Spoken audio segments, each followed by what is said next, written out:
My name is Dr. Wendi Williams, and as you may have heard, I'm running for APA president. And one of the things that we've been doing to expose folks to me, as well as share a bit of my platform, is having what we've been calling Wednesdays with Wendi, which are essentially opportunities for us to hear a little bit more about the work that I think is important, but also having some exposure to experts in the field. One of my strategies for leadership is actually to lean on the expertise and just leadership of colleagues, that we don't do any of this by ourselves. We really have to be all in it together, radically well together. I think that's easy opportunity to sort of plug the tagline.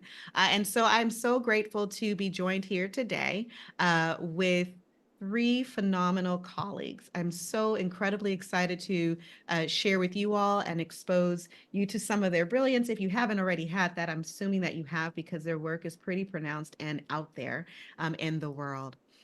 So let's start here. Today, we're focusing on youth mental health. We're focusing on youth mental health as it's one of the three platform focus that I have, or foci that I have. And so I'll give you a little bit of background really quickly, just so you have a sense of where we've been and where we're going and where this conversation sits in the larger scheme. I have three agendas that I'm thinking about, or three initiatives I'm thinking about relative to my presidency for the American Psychological Association. So the first is 100 Psychologists Rising. We did have a conversation in April with doctors Jessica Jackson and Sarah Buckingham. And this is where we're looking at movement politics and having a campaign that's rooted in the transformational or transformative aspects of movement politics, to really think about what are the ways that psychologists can use our expertise generally toward the wellness of wider and larger population groups, often outside of the typical ways in which we engage our work. And so they were able to share a bit of their expertise in the space of technology, in the space of rural health and mental health, and how we make our work accessible, particularly for folks who don't always feel like it is for them, or that they are the ones that are thought of as being those who should be selected for that type of support. Today, we're focused on youth mental health and wellness.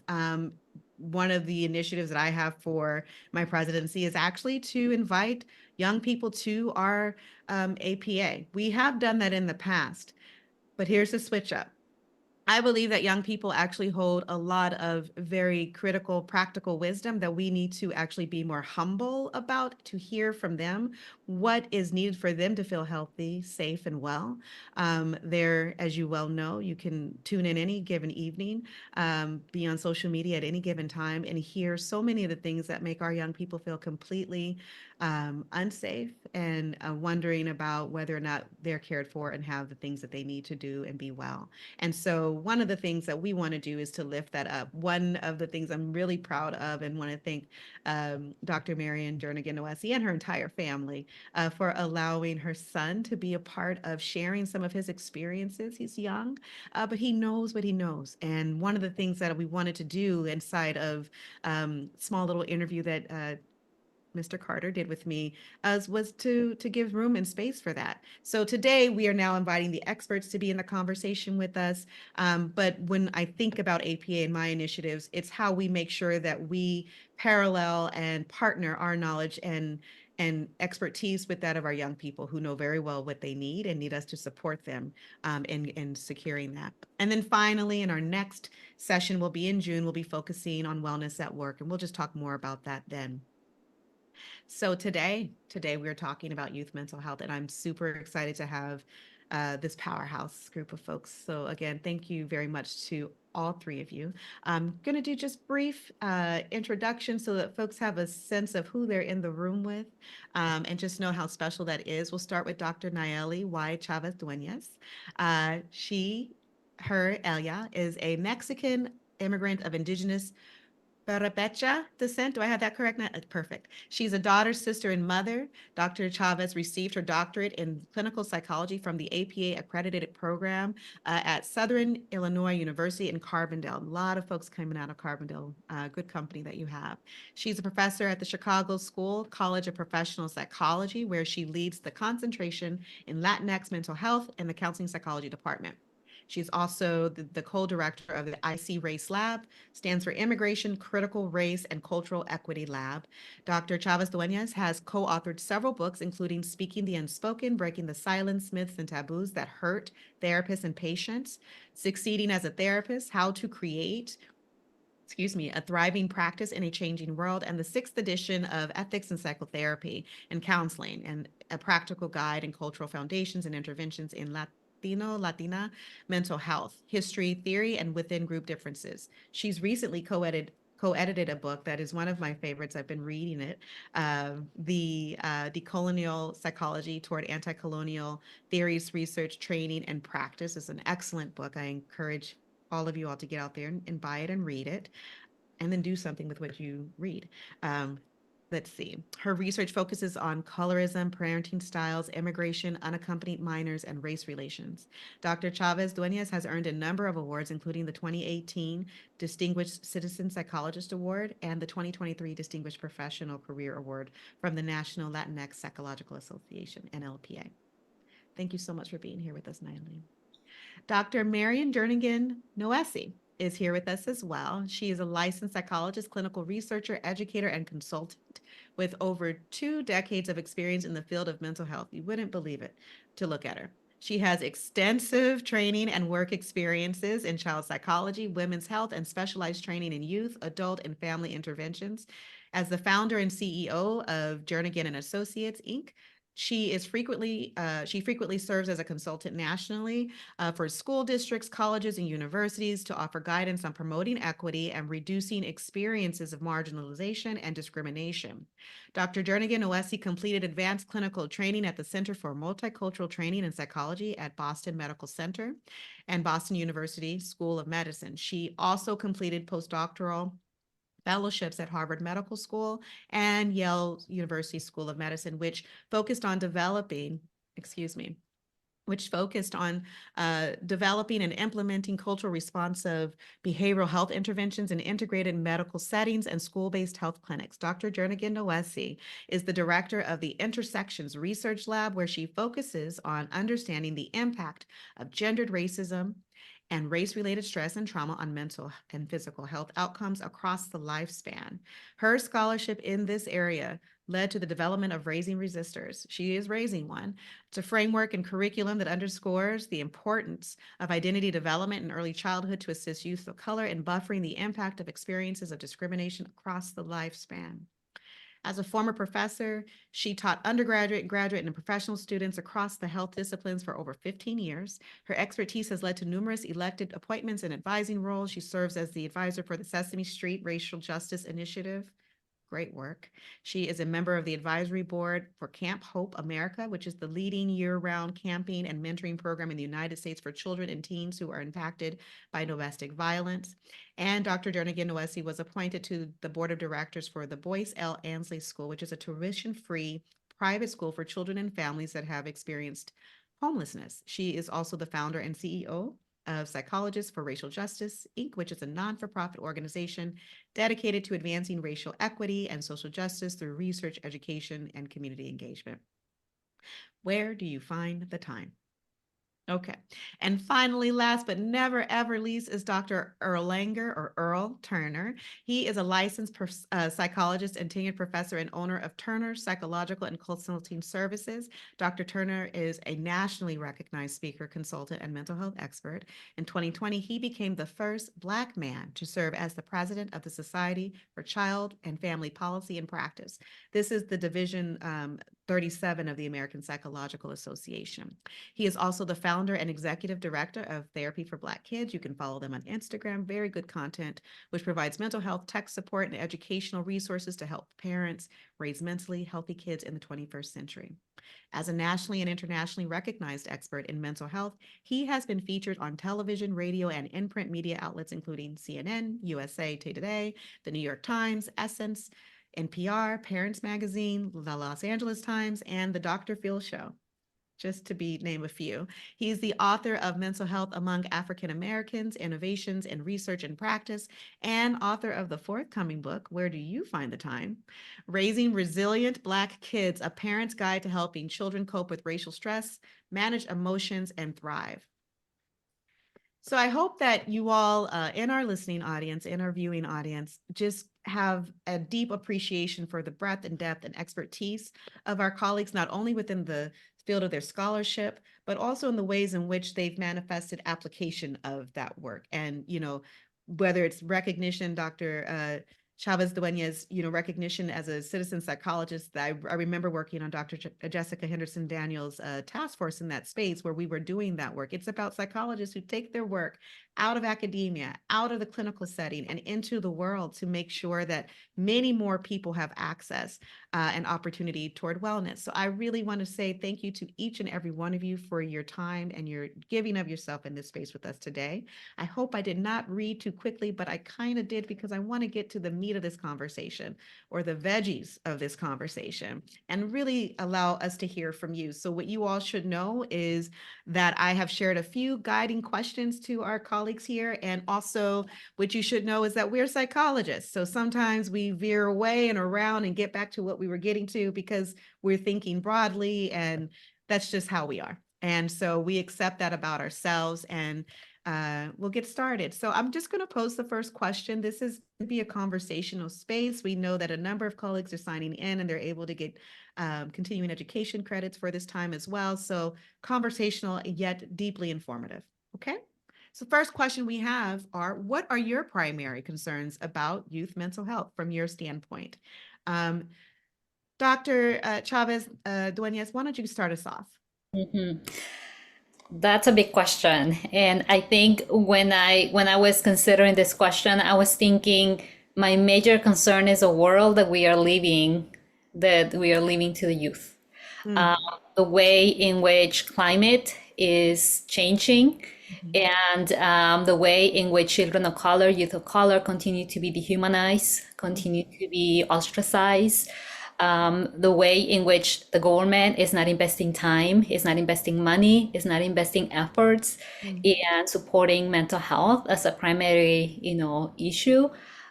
So when I think about putting an overall, what is my major concern? My concern is that we are not leaving the world a better place than we found it, and that youth of color are realizing that. So when I think about all of the increases that we could talk about in the indicators of mental health for youth, the increase in anxiety, depression, and suicidal ideation, mhm. hopelessness, it's not surprising. It's not Yeah. surprising because there is so much violence, there's wars happening, there is destruction, and there is a world that is falling apart. Mm.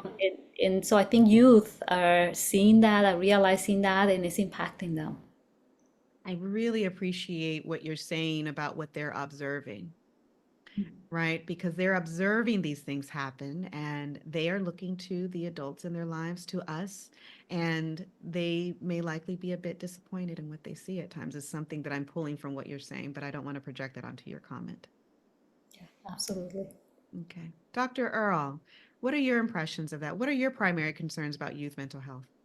Yeah, I mean, I want to add to what Dr. Chavez mentioned in terms of the changing world and the experiences that youth have. And for me, I think one of the things is recognizing the increases in overt racial discrimination that youth are Mm-hmm. experiencing, and not Mm-hmm. just Black youth, but I think all youth of color Yeah. and the different forms of hate and bias that they Mm-hmm. experience. And so for me, I'm a very data-driven person. Anytime Mm-hmm. I sort of speak, I always like to share some data.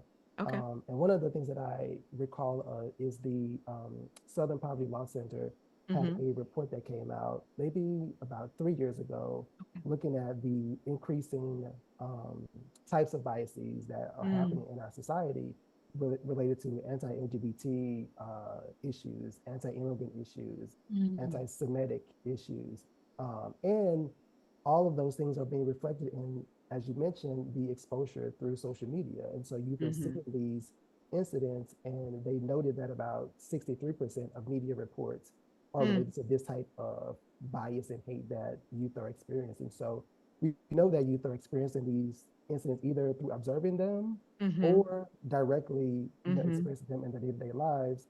Mm-hmm. And we published a paper about 2 years ago related to youth in schools. And so Okay. youth are experiencing high rates of discrimination, even in the school environment, not only just from their peers, but Mm-hmm. also from adults that are supposedly protecting them in terms of like Mm. teachers and staff.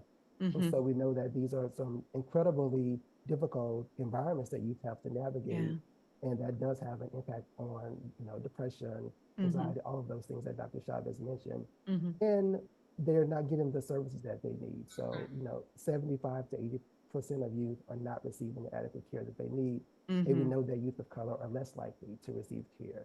And so for me, that's a huge concern is like, how do we make sure that these youth are supported and getting the help that they need? Mm.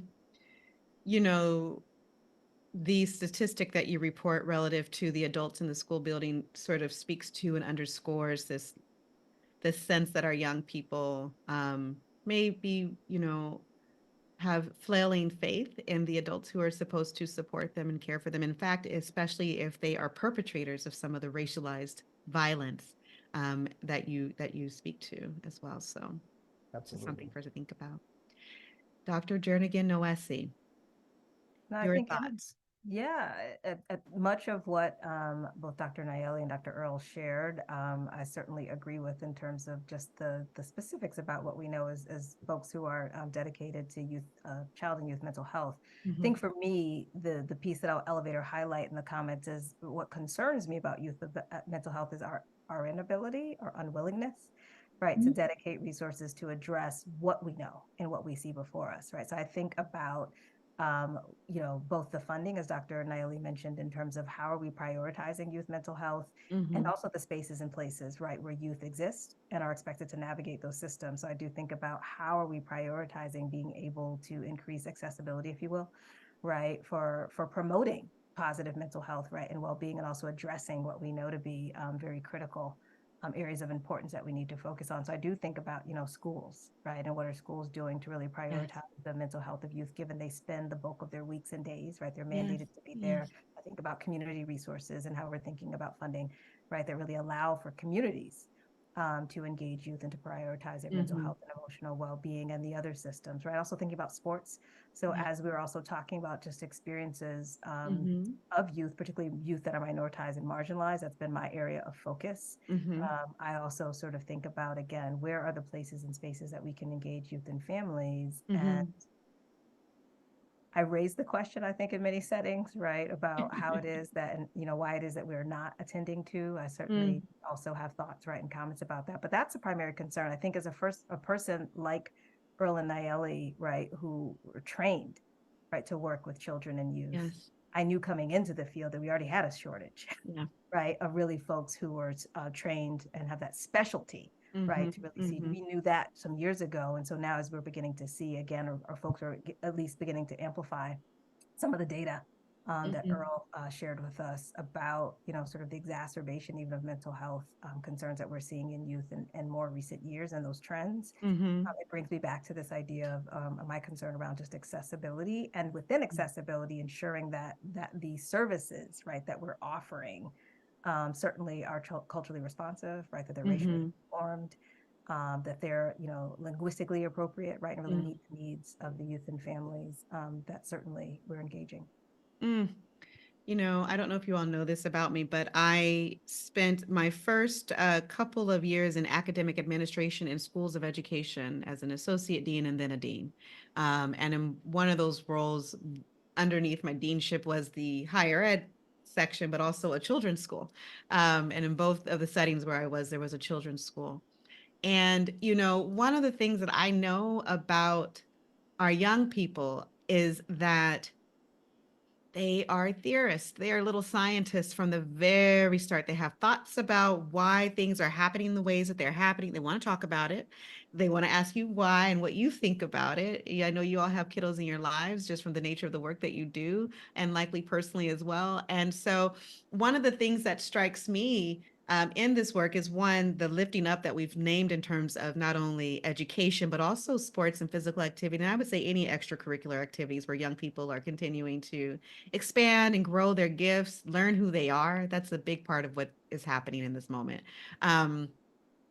And sometimes what's happening in our world, to y'all's point around, that distorts their sense of who they are, right? Whether it's experiences with racism, whether it's looking at the larger social cultural climate, our actual climate, and the lack of care and attention that we're putting into what does a future for them look like when we're no longer here? And what does the future of their children look like when they're no longer here? And so having more foresight there. All to say, I wonder your thoughts on how young people's leadership, how young people can be perceived and conceived as leaders to articulate their mental health needs. I trust them. I trust them to know. They sometimes say the things in the ways that you wish they wouldn't say in public, but it's because they really do have a truth to share. And I wonder about that on from your end, what you've seen and what you've noticed, what you carry away about knowing about our young people's uh, positionality as leaders to articulate their mental health needs. Earl, you're nodding. Why don't you start us off? You're muted. Uh, Here we go with the mute button, huh? yeah. One of the things that sort of was resonated with me as you was saying that is, you trust youth and they're really I honest. do. And I think we all know that part of that is that youth are very unfiltered. They So are. they haven't learned as we have as adults to like filter certain ways that we communicate Mm-hmm. certain things. But I do think that youth can play a really important role in Mm-hmm. this space in addressing their well-being. But I think unfortunately, as parents and as adults, sometimes we don't create that space for them to feel safe to share or even Yeah. vulnerable. And so Yeah. if they do share some of these things, are they actually going to be supported? Yes. And so it goes back to my point I made about the Southern Poverty Law, Mm-hmm. where they talked about when youth have these experiences of discrimination in the school setting, Mm-hmm. that oftentimes those situations go unresolved. So it's like, Mm-hmm. if I tell you that I'm hurting and I'm not doing well, Yeah. and then you do nothing, then why am I going to continually to voice these concerns that I have about my well-being? So I think we Mm-hmm. have to be really much more intentional about how we Mm-hmm. value youth's Mm-hmm. opinion, and that we Mm-hmm. also support them when they do vocalize the things that may Yes. be troubling or challenging for them. Mm. Yeah. Lots of I had a lot of thoughts there. Dr. Marion, what would you add there in terms of youth and their leadership with regard to naming their mental health needs? Yeah, I mean, I think I agree with Dr. Earl, right? It's Mm-hmm. how are we positioning youth, right? Both honoring and recognizing and seeing them as leaders, but then doing something about it. So Yes. positioning, right, them in places and spaces and at tables where they are able to contribute to the conversation and the decisions, right? Mm-hmm. Decision making that is happening Mm-hmm. by the adults around them. In particular, relative to their mental health. And I think there have been fewer spaces that I've seen or folks that have modeled, right, Mm-hmm. that type of not just for me, in addition to sort of the invitation to have them articulate, it's sort of the expectation that they should be at the table at Yes. any age, right? Yes. Because we don't.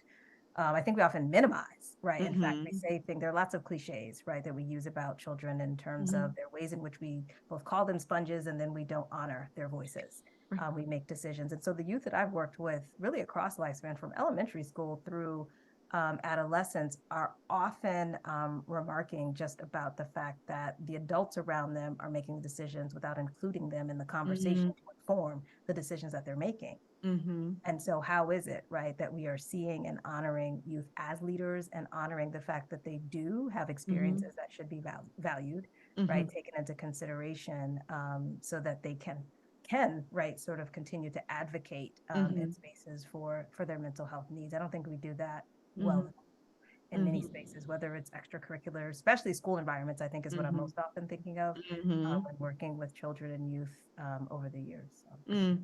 Yeah, certainly our views on schooling and the role of a child, what a child's place is. You know, I grew up Yeah. as a, yeah, as an African American girl in Southern California, but with family with roots in the South of to be seen and not heard.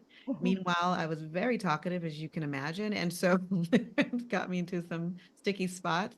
But all to say that our thinking about the role of children and the role of their voices, as some of those home or cultural understandings about that do show themselves in other spaces like schools and other contexts where then adults are seeing children in a particular way, though they have so much to share with us and so much that we can honor them by being partners and listening and trusting their wisdom. And I really like to lean into the idea that our children have wisdom.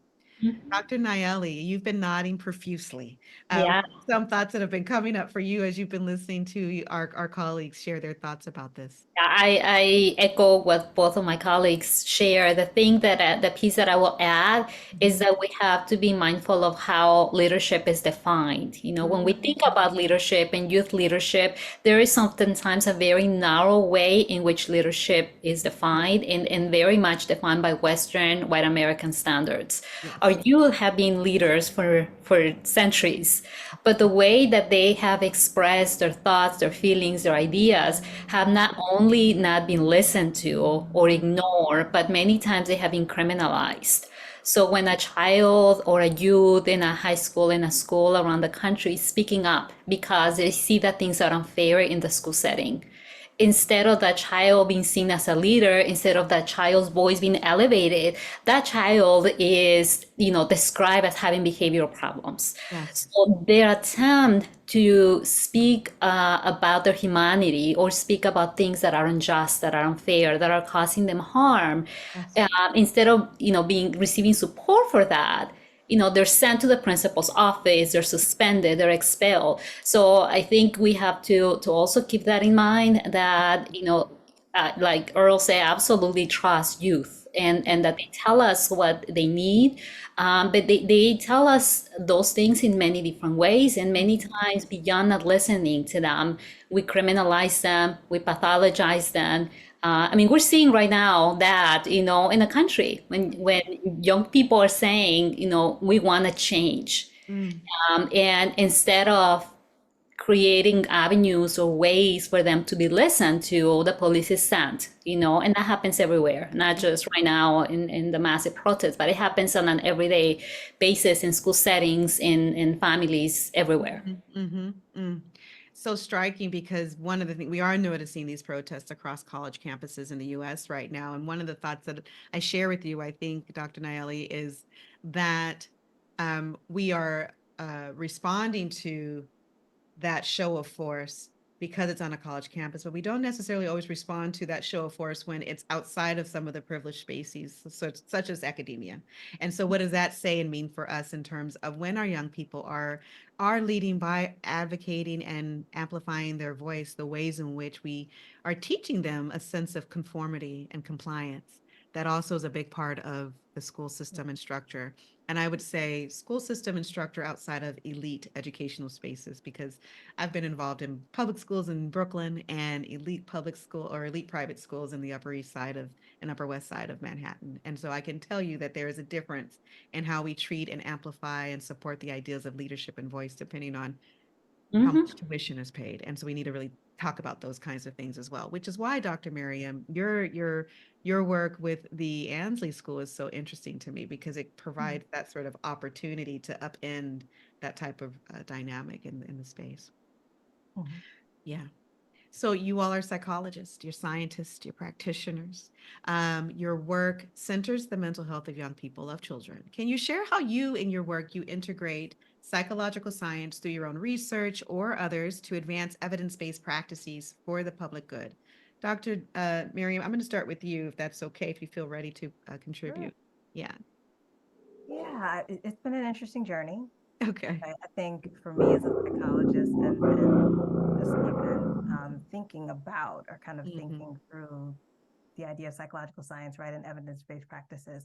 For me, I think what's been critically important, and I'm going back to just even my undergraduate training as a Mm-hmm. psychology student, right, leading Mm-hmm. to some of the more formative work that I've done in the research space. What Mm-hmm. I noted as a Mm-hmm. psychologist in training, if you Mm-hmm. will, was that the communities, right, and the youth and the families that I desired to serve were not often represented in the coursework or the curriculum, right, Okay. that was being taught to me. So I often had questions, right? So what does this mean? Mm-hmm. How does this apply? Mm-hmm. So part of my research in terms of that integration, it started with being in communities, right, and listening to, and from the perspective of psychological science, collecting data, right, and Mm-hmm. publishing some of the data directly from the source, right. So really, Mm-hmm. a lot of my work with youth were in schools initially and Mm-hmm. conducting mixed methods research, but really using qualitative interviews and quality Mhm. methodologies in an effort to add to the scholarship, which was critically important, but also to Mhm. inform the Mhm. types of interventions, if you will, right? Sort of using psychological science and the types of engagements that were ultimately recommended or that I developed and working with you. So that was critically important for me. And I think there's a lot more room Mhm. and a lot more that we have to do as a field to Mm. continue. I see more sort of efforts, Mhm. right, for folks to talk about, for example, community-based research Yeah. or recognizing that we need to include as partners, right, or even leaders of our research, the Mhm. communities and the youth and the families that we're working with. So that's always been, I think, a part of my practice, a part of my Mhm. learning, just based on some of the wonderful psychologists that I trained with that were able to validate my observations, right, as Mhm. a student and really shape the ways in which I engage in psychological science and even challenge the notion of what is evidence-based, right? Sort of recognizing what is evidence-informed and what we as psychologists even think of as evidence, right? So that's Mm. also, I think, a piece of all of our work. Well, I know that of Dr. Chavez Duenas and Dr.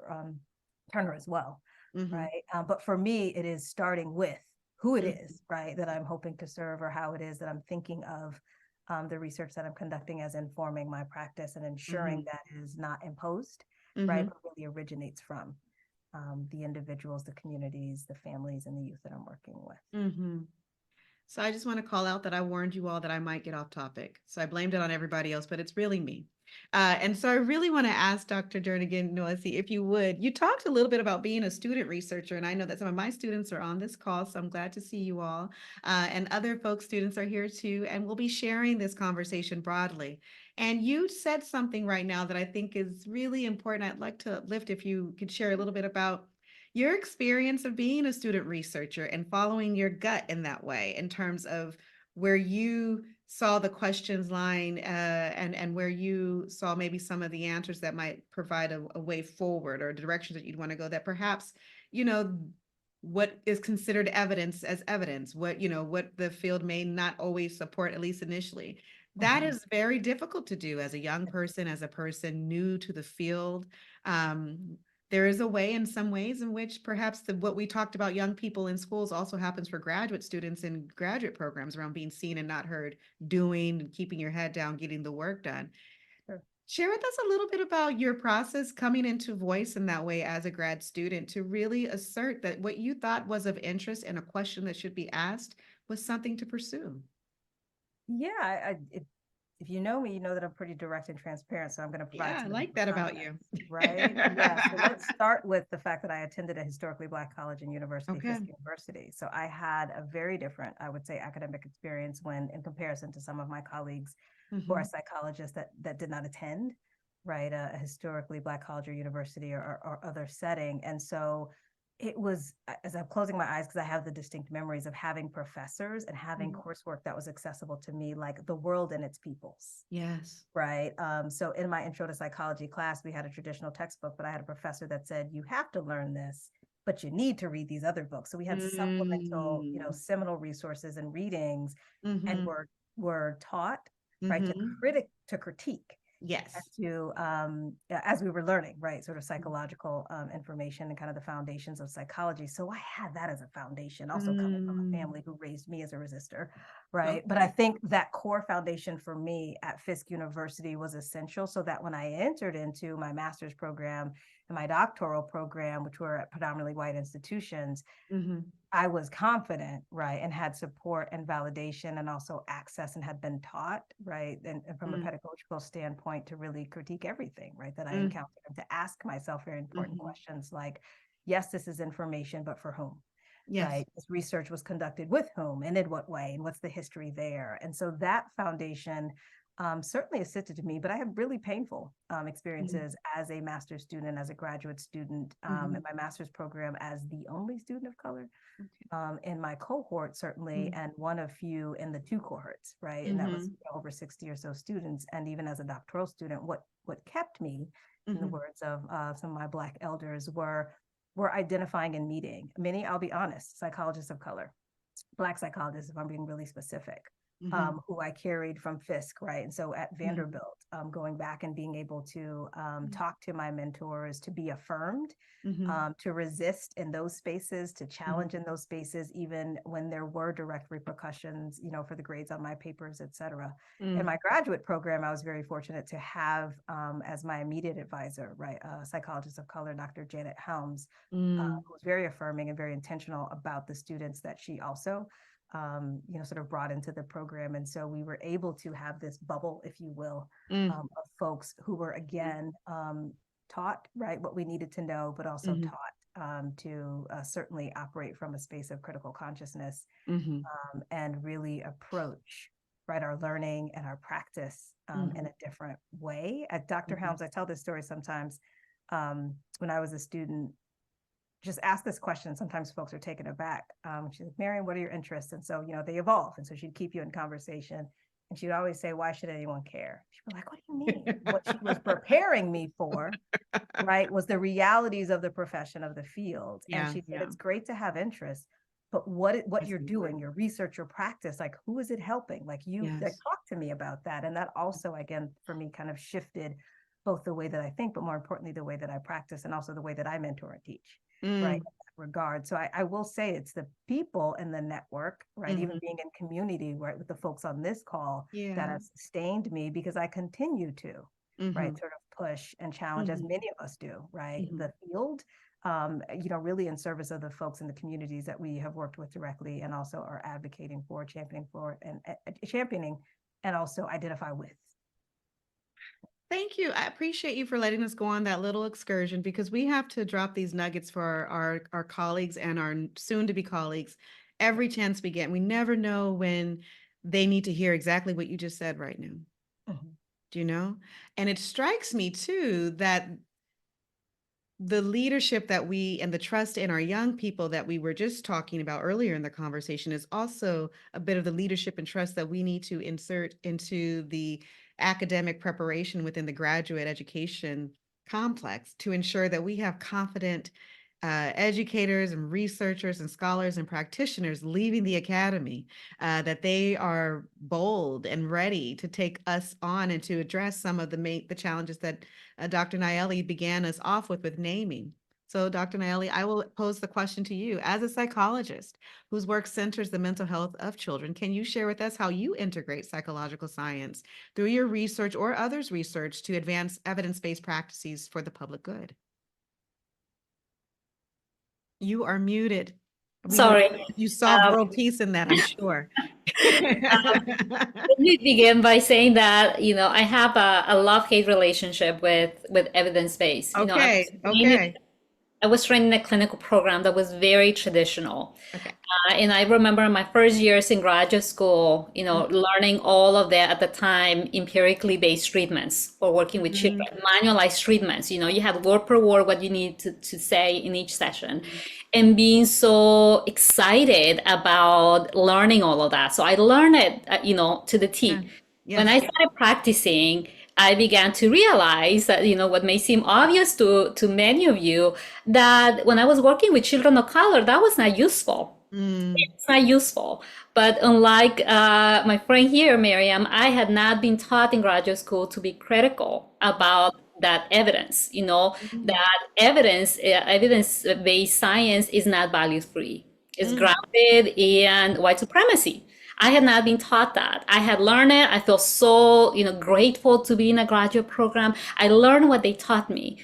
And yes. then in trying to apply it, it was not useful. And not only was it not useful, I began to realize that it was harmful. You know, so then I tried to veer away. I began to ask questions, and the questions were not welcome. And so I became more of, you know, I need to learn what I need to learn on my own. I cannot depend on my program to Mhm. teach me what, you know, what I need to learn. And so I have always had a respect for science. You know, I think it is important to have evidence for what we do.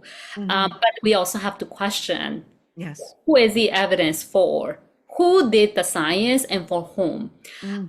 but still remembering that we need to keep up with what's available.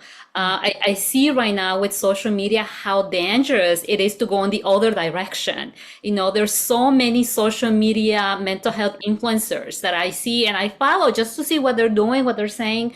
And, going back to the conversation about there is not enough mental health providers, a lot of youth are getting their mental health advice from these influencers. And Yes. sometimes they're saying some things that they're so outlandish, some of them are actually very dangerous. Okay. So I value the evidence base, I integrate it, I read, I keep up, as a scientist, it's an important value, but I always remember that just because I read something, Mm-hmm. a number, I need to also remember who was included, who was not included, what are the values that went into this study, and why was the study done, and so on and so forth. So trying to kind of contextualize how Yes. evidence-based is important, but there is a lot more that we need to think about. I so appreciate the permission structure that you permit and provide for those in this conversation with us to question. Sometimes when language like evidence-based, and there are other types of languages that are put out and into the world for us to sort of stay in line or be conformed around, it can silence or quiet. And so the idea that when you love a thing, you critique a thing, right? I come from the James Baldwin perspective of, being in the world and being a citizen. Same too, then, as psychologists, when you love a thing, you critique a thing.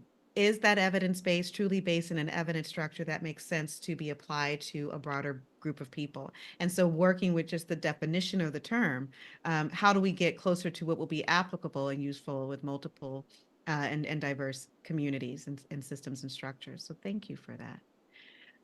Dr. Earl, how about you? Should I rephrase the question or say it again, or do Um, you have it? the question, Oh, the challenge absolutely, about absolutely, absolutely. that So, as a given, psychologist whose work centers the mental health of young people, of children, can you share how you integrate psychological science through your own research or others to advance evidence-based practices for the public good? yeah, absolutely. So a lot of things are going on in my head right now. Yes, for Some sure. of my colleagues said, and I think before Dr. Chavez spoke, one of the things that was resonating with me from Dr. Jernigan's comment was about this idea about evidence-based and sort of what that means. And I Mm-hmm. think for me, it's like, who informed that evidence? And I think Mm.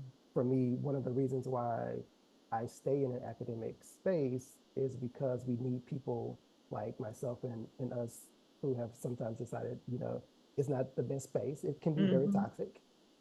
But I think for me, Sometimes. it provides an opportunity for me to challenge some of these Mm-hmm. systems and Mm-hmm. also to make sure that the students in my courses are also thinking about the literature that they read and that we can Mm-hmm. critique those things because we know that historically a lot of this quote unquote evidence has not included diverse populations. And that hasn't changed, but we continue to say this is evidence. And evidence for who, Mm-hmm. as the question that sort of was mentioned. So Mm-hmm. I think for me, a lot of it is, thinking about critically what this evidence means. How can we Yes. also remain to challenge the research? And so for Mm-hmm. me, as someone who serves on editorial boards for journals, is like if I Yes. see articles that are talking about diversity, but then Mm-hmm. it's like 1%. Well, I'm not sure you're representing diversity in your Mm-hmm. sample. And so if Mm-hmm. we're not in those spaces to challenge that, it's going to go right through, right? To say, yes, this is a scholarly contribution that is adding something to the literature on diverse Mm-hmm. populations when Mm-hmm. it's really primarily white, Mm-hmm. population. So Mm-hmm. I think for me, trying to think about that in the work that I do and why, as Dr. Chavez mentioned, there's a lot of uninformed information on social media that is Mm-hmm. impacting youth, but also impacting adults. And so Mm-hmm. with my love-hate relationship with social media, Okay. that is one of the reasons why I stay in that space, because I Yeah. know that there is something that I can contribute to how we think about Yes. addressing the needs of diverse communities, and specifically for me, addressing the needs of Black youth and their families to really Mm-hmm. think about how can we apply some of this evidence-informed Mm-hmm. information to help them be supportive of youth Mm-hmm. and recognize when there are challenges that they should seek support to Mm-hmm. address those mental Mm-hmm. health concerns. Mm. I really appreciate your perspective too about the importance of staying in the space. I have to be honest, I have removed myself from some spaces because I have had big reactions to, some of the problems. But you're right. If we leave certain spaces, then what is going to be left there? And our young people are still there. Their parents are still there. Their doctors and teachers and other folks who work with them, their coaches, they're still there. So we want to make sure that if and when those spaces are flooded with misinformation or disinformation or just ill-informed, that there's also good information and that we can be asserted as helpful and trustworthy sources of information around the youth mental health space and around mental health overall. I just want to lift up really quickly Dr. Jernigan Owesi's comment in the chat box, which I fully and entirely endorse. Let's fill this space with your voices pretty soon. This is me being a teacher giving you a warning that after this next question, we're going to invite questions from our audience. So be thinking about what you've been wanting to share. You can word it. Go ahead and throw it in the chat and we will just take them in order. And also it's fine, as one of our friends, Laura Kelly, has done, just to share the impact of some of the conversation on you. All is welcome. So the last question I have for you all is what are your common responses to the adults who in young people's lives who seek to support their mental health? I'm sure that you get a lot of ask either in professional and context or sometimes in family or at the school PTA meeting conference. I don't know where your context is, but that people knowing that you're a psychologist and the work that you do that is with children, they may have thoughts about or questions that they pose to you. What are some of your common responses to those questions and to their queries to you? I'm not gonna I'm gonna leave it. I hope we can be in conversation and build off one another. The first thing that came to Yes. mind two things came to mind when you posed the question. One is, are you listening? How are we listening? Okay, Mhm. let's start there.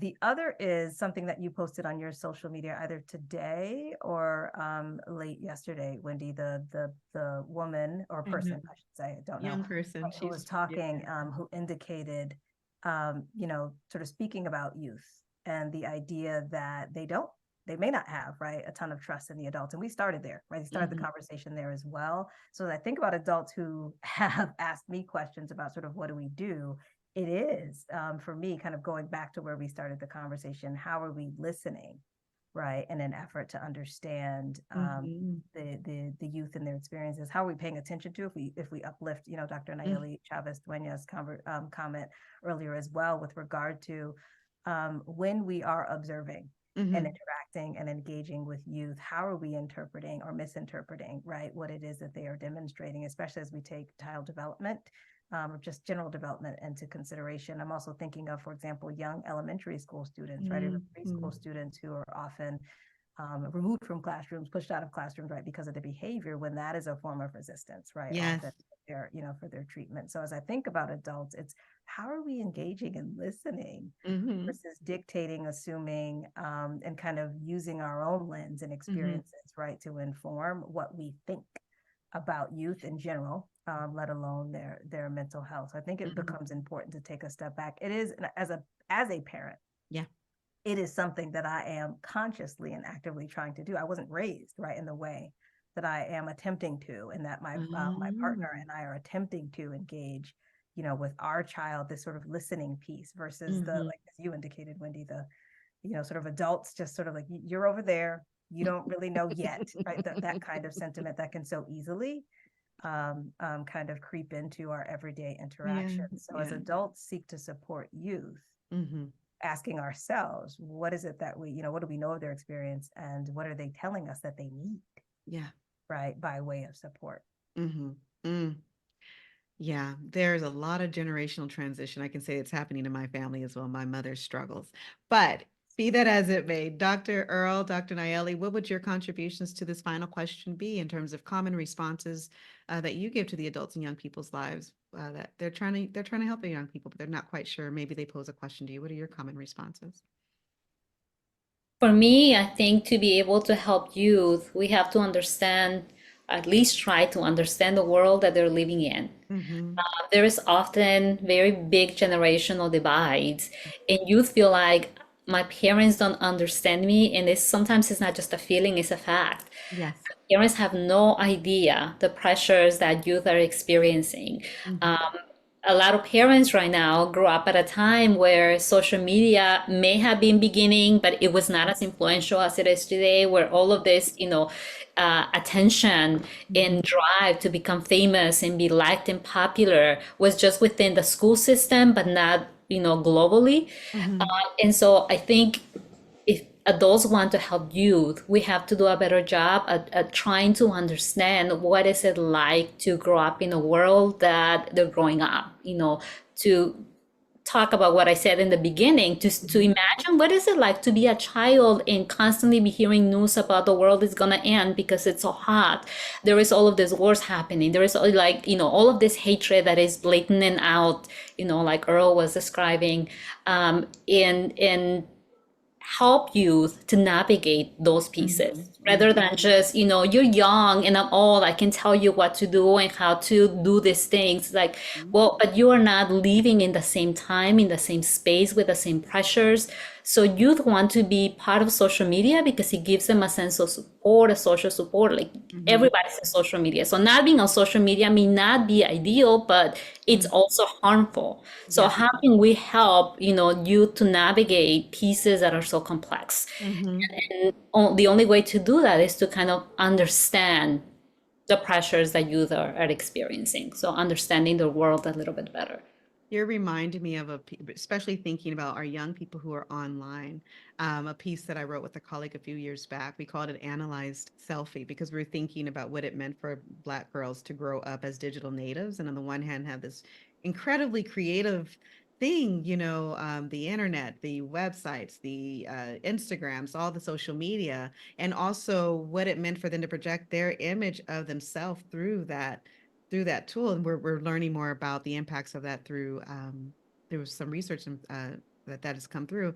And so, yeah, just, these are tools. It matters how we use them. The care, the guidance, the guardrails around that need to be reinforced. And we didn't really think about that as we began, but it certainly is something that we need to reinforce now.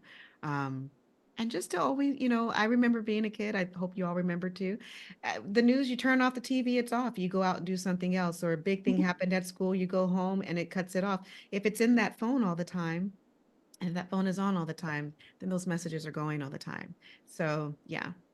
Dr. Earl, final comments, thoughts in terms of um, your response typically to adults. And I imagine that you're getting a lot of these, not only just in the professional space, but even in the online space because of the content that you put out. Absolutely, yeah. And I think, sort of echoing and thinking about the comments that were made with the understanding and listening to youth is that realizing for parents who think like social media is the devil or it's not really helpful for youth is that this digital neighborhood that they're living in can be very similar to maybe what they grew up in Mm-hmm. sort of the real world, but it's amplified in this digital space because Mm-hmm. there's so much increased exposure to these things that bullying, discrimination, oppression, all of these things that we Mm-hmm. have experienced in our Mm-hmm. day-to-day lives. There's seeing that being multiplied, Yeah. through the social media that they're experiencing. So I think for me, one of the things that is really important for parents is recognize like kids are watching. So they're watching what you're doing to cope Yes. yourself. They're Yes. watching how you tell them to do to cope, but then you don't do healthy coping strategies yourself. They're Right. also watching when they communicate these things to you and you don't listen to them, Right. and they don't trust you. And so I think Right. we really Right. need to be mindful about how we are reinforcing and modeling Mm-hmm. maybe healthy or unhealthy behaviors for youth that are Mm-hmm. going to impact their mental health. And for me, it's about thinking about how can you instill these positive aspects to say like, yes, social media can be harmful, but how can I use it in a positive way? Mm-hmm. And try to understand like why is it that your child wants to be on social media as well, Mm. as opposed to just saying you can't be on that I because know. that is Right. harmful. Like the way that you describe it as a digital or virtual neighborhood because it gives it a sort of place and can explain a little bit why our kids want to hang out there. It's a place in a way. And especially during the pandemic, it was the only place they could hang out. And so there's just an awareness and I think empathy around what their actual reality is versus what we would project we want it to be. So we are moving into the final portion of our conversation in time. Again, thank you all so much for your time here. And now we have some comments and questions in our chat. I am going to use host prerogative and start with students' voices first. So Laura, we're glad that this is an empowering space for you. And so we'll start with your question, which is, are there any resources that you all would recommend to read or engage with to learn more about providing culturally responsive care to children? These folks have some books, Laura. So what I will say is look, Google them, but then also you all, what would you recommend on top of your work?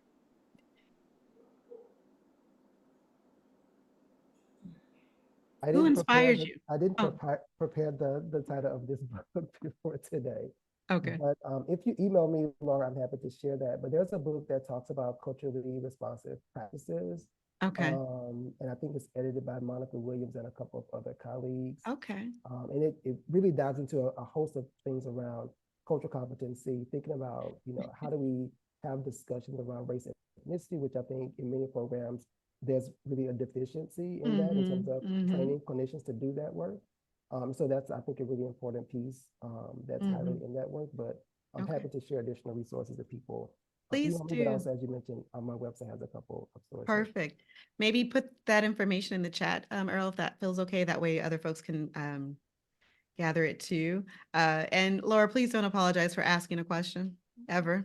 How about Dr. Naeli, Dr. Miriam? What references or recommendations would you give?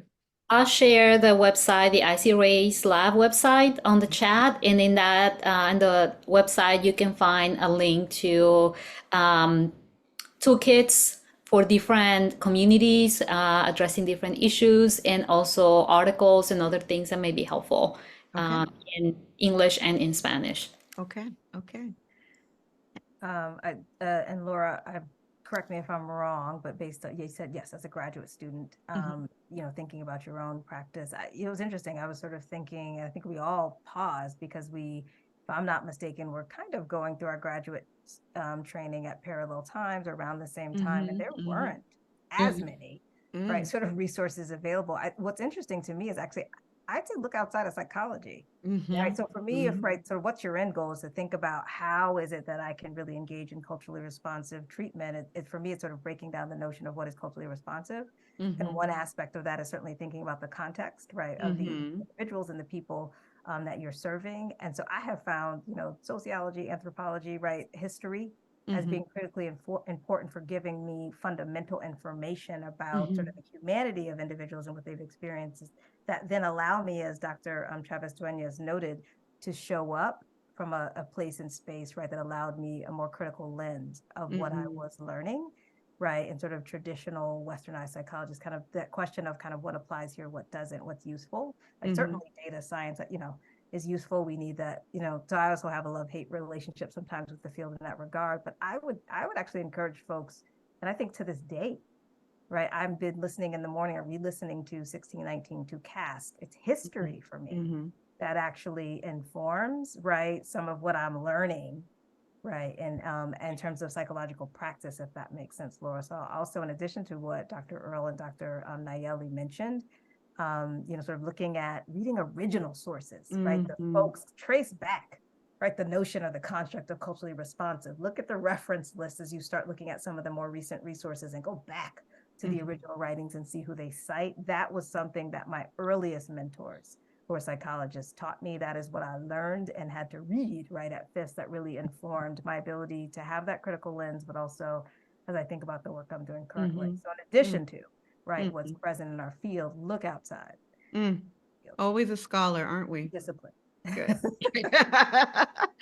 And I'll add a little piece, Yes. just a little piece, that to culturally congruent, we have to add racially conscious, because treatments can be culturally congruent. A part of the Latinx community, there is a lot of adaptations that have been made for Latinos that absolutely exclude race.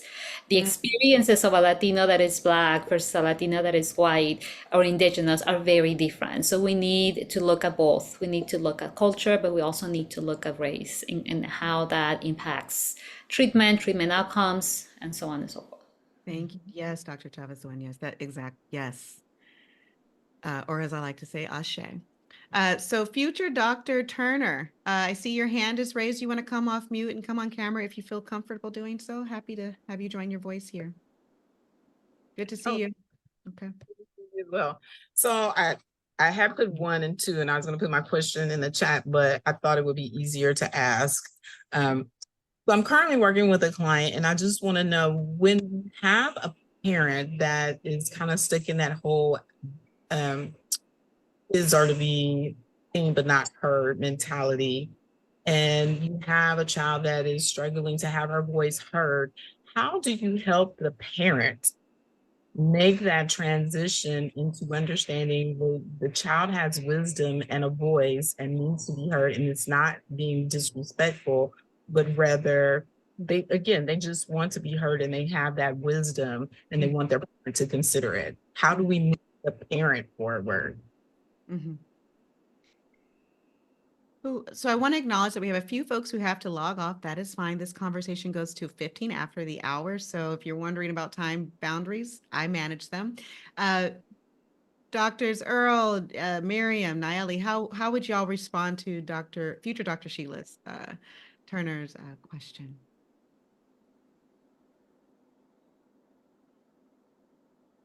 I would say, future Dr. Turner, I was also typing resources. I missed a little piece of it. I did hear you mention and ask the question related to I tend to start with the caretaker, right, as a parent, especially as I think, from a developmental contextual standpoint about the age of the child, right, the reality of the child. I want to know sort of who's in community. So in other words, sort of identifying, spheres of influence and individuals. But I tend to, what I'm doing, if someone even, a child has been referred to me individually, right, and working closely and in alignment with the caretaker for all the reasons that my colleagues have stated, right, in terms of just that idea of what's being modeled and understood, but do tend to have very specific sessions, whether we call them, parental guidance sessions, whatever they are, to work with the parent to, sometimes that involves helping them unpack what may show up, right, in terms of their own history as a potential barrier to being able to engage and facilitate, right, ideal outcomes for youth. Let me give you a quick example. Years ago, when I was interviewing youth in school systems about their experiences related to race, we did, students, teachers, all this, sort of work. And what we heard from youth, this was the early 2000s, this pre, the election of Barack Obama. What we heard with youth is we are not having explicit conversations about race. And I was really studying, right, what we now more commonly talk about as racial trauma. And so I was intrigued and curious and wanting to engage with parents and caretakers. So we actually took the time in the community to have a session. And I invited I was a graduate student, right, colleagues at the time to help me facilitate this community conversation with parents of color. And what I learned, I remember both, yes, it was there, but they're also being humbled with the parents who, as we tried to better understand and also talk about the importance of racial socialization, right, for racial identity development, which was critically important for these youth, given what they were experiencing in the school system. The parents said, listen, we haven't dealt with our own racial trauma.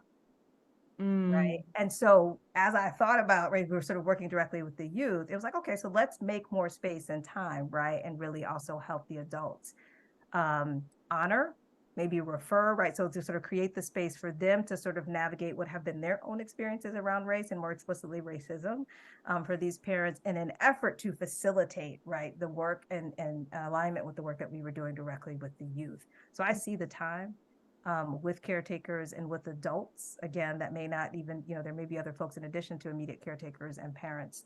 For me, that's critically important because I see them as my partners, right, in the work.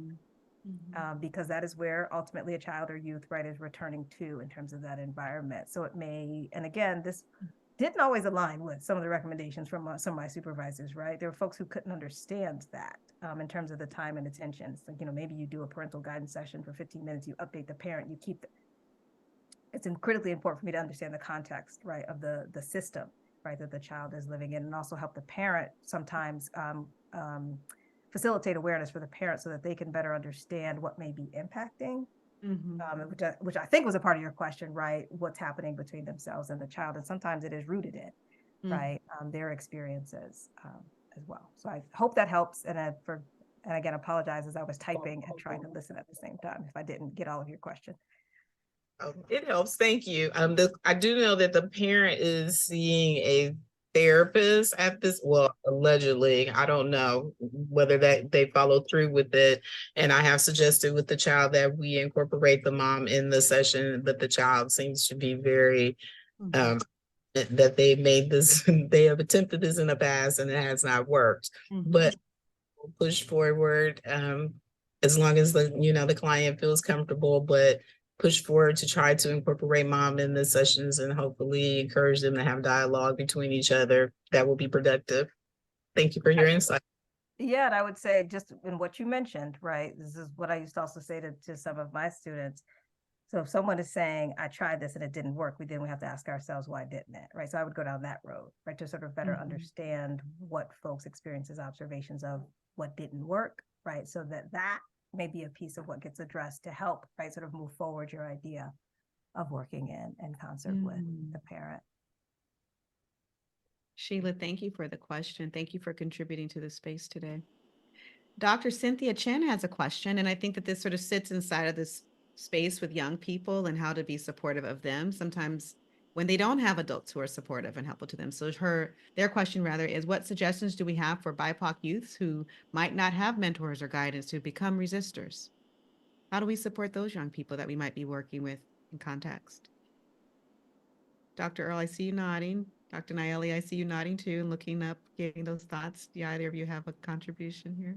I mean, for me, I'm thinking about the role that technology and social media can play. So I think while it can be challenging to have someone who can provide that supportive mentorship sort of face to face or in your Mm-hmm. own community, that technology also provides opportunities to sort of Mm-hmm. connect the network of people who are outside of your sort of local community. So I usually encourage people to say, well, are there ways that you can connect with someone who is aligned with your values and interests that is outside of state, to email them, send them a DM or whatever on social media, say, hey, I would love to have 5 minutes or Mm-hmm. 15 minutes to sort of chat with you about this particular issue. And I think most people are pretty receptive to say, Mm-hmm. I can do that. And that Mm-hmm. mentor relationship might vary in terms of like, is it a Mm-hmm. sort of one time, is it an ongoing, is it a regular? But I Yeah. think that's sort of one way to think about how to support youth in that way. Mm-hmm. Dr. Nayeli, did you? Yeah, I thought you might want to add. Two things that I'll add is that sometimes when we feel like there is nobody around me that can provide guidance or support, we can look into our histories. I think Miriam here was talking about our communities. There is centuries of resistors in our communities of color who have found ways, who have created ways, who have envisioned a future better than the future they had, and we can find that in their stories, in their narratives. Mm, We can also rely on peer mentorship. So if we cannot find somebody that is older, I learned a lot from Miriam. I work with Miriam on many things. There are things I don't know, and I didn't have anybody to mentor me through. But I have colleagues, I have peers that we can walk along the way, and I can show them things that I know, and they can show me things that they know. And so sometimes it doesn't necessarily have to be the adults that were supposed to do that guiding. We can look for alternatives. We can look them in history. We can look them in our community. We can look in our own social network that we may already have. mm. I think you and I may share an orientation toward young people in leadership to really, really trust them and that they Mhm. even can lean on and trust one another. Dr. MJ, were you going to say something? No, I think Dr. Nayeli took the words out of my head, if you will, in terms of just, we teach them to build community, Yeah. right? I don't know that there are so many adults, if we're being honest, right, that are equipped to actually guide the kind of resistance because they may have internalized, right, the systems that are around us as well. So we're working on the adults. And while we're working on the adults as well, to be connected to, as Nayeli pointed out, our histories and to be validated in, right, the wisdom that has come before us. Versus, sort of the information that we receive to reduce or minimize that. We should be teaching BIPOC youth. So we're going to uplift, sort of race as Yes. being a critical part of Dr. Chen's question, Mm-hmm. right? To sort of be in community with one another, Mm-hmm. to validate the experiences of being in the collective, right? And the power in that as a form of resistance, because they then are able to validate themselves. They Yes. then are able to not internalize this as a singular problem, which is what the systems they're in often teach them.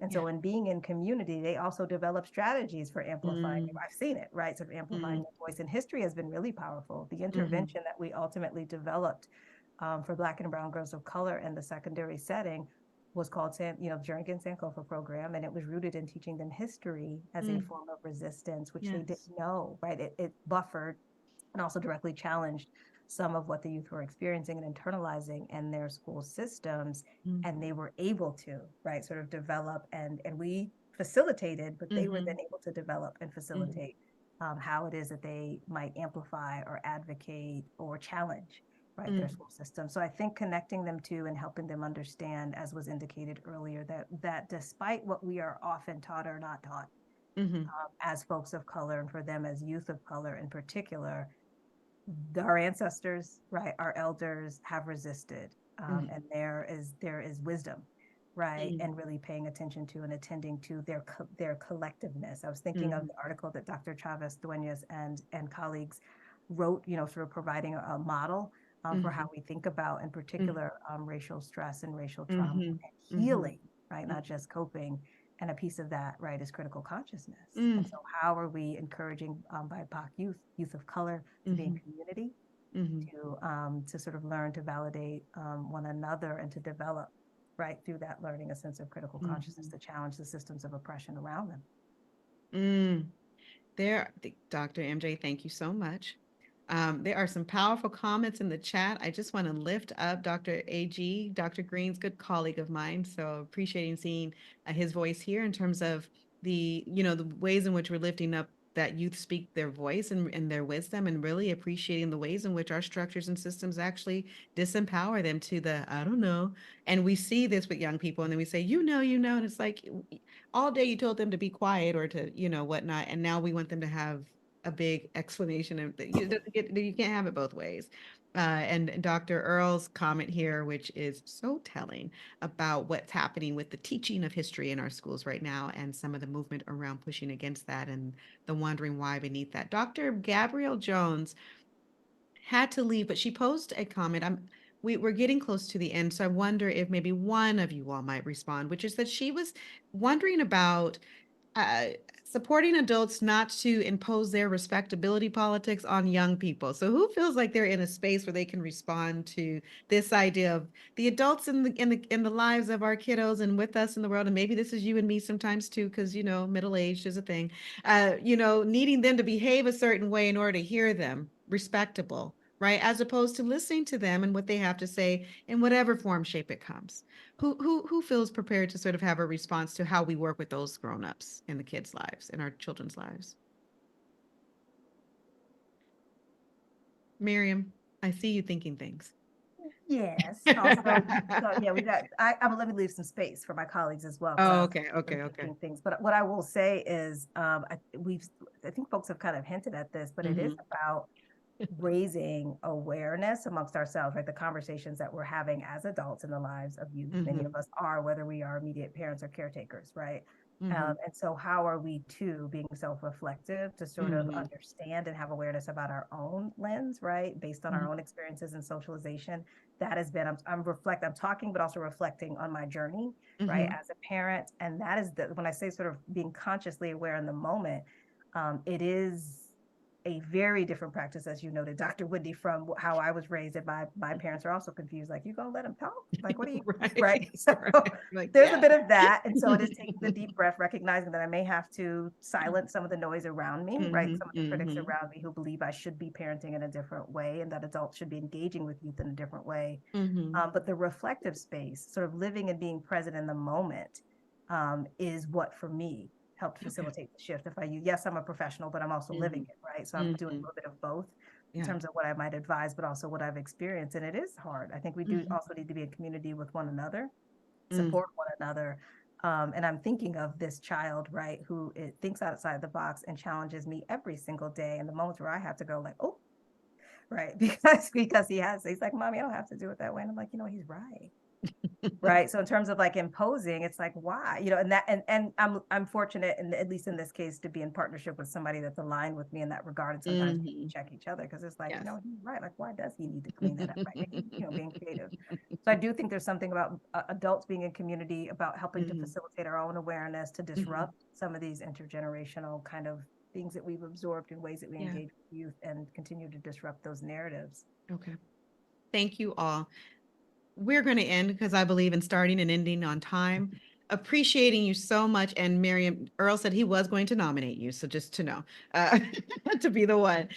We are welcoming everybody back for our next Wednesday with Wendi. That's going to be on June 5th, but we'll be talking about wellness at work with Doctors Paris John, Ailey Carrero, Grace Kim, and Charmaine Jackson. You do not want to miss this conversation. It will certainly focus on the wellness piece, but also across the career lifespan, early through mid and late, which is something for us to be thinking about in as well. Again, thank you so much for your time and your presence with us here today. For those of you who signed up for CEs, we will be in touch with getting that certification to you. Have a great afternoon, evening. Talk to you soon, and be well. Goodbye.